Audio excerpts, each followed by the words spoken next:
Third ডিগ্রির ভয় কার না আছে। একদম কষিয়ে শঙ্করের কান লাল করে দিল ইডি অফিসার। শঙ্করের প্রায় ৩,০০০ কোটি টাকার সম্পত্তি বাজেয়াপ্তর পথে হাঁটতে চলেছে এনফোর্সমেন্ট ডিরেক্টরেট। ইডি সূত্রের খবর, রেশন দুর্নীতির তদন্তে শঙ্কর আঢ্যর যাবতীয় নথিপত্র ঘাঁটতে গিয়ে শঙ্কর আঢ্যর একটি কোম্পানির হদিশ পান তারা, যে কোম্পানির নাম আঢ্য ফরেক্স প্রাইভেট লিমিটেড। সেই কোম্পানির আবার ডিরেক্টর শঙ্কর আঢ্যর মা এবং তার ভাই।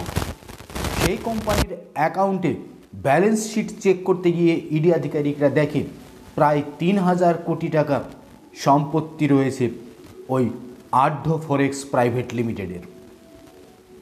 রেশন দুর্নীতিকাণ্ডের তদন্তে শঙ্কর আঢ্যকে গ্রেপ্তার করে ইডি আধিকারিকরা।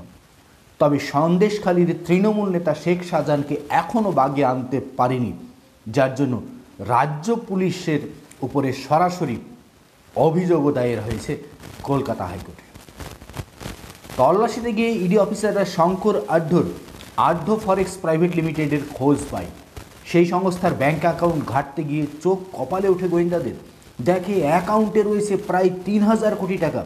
এই বিপুল পরিমাণ অর্থের উৎস কী তা নিয়ে ধন্দে পড়ে যায় ইডি আধিকারিকরা।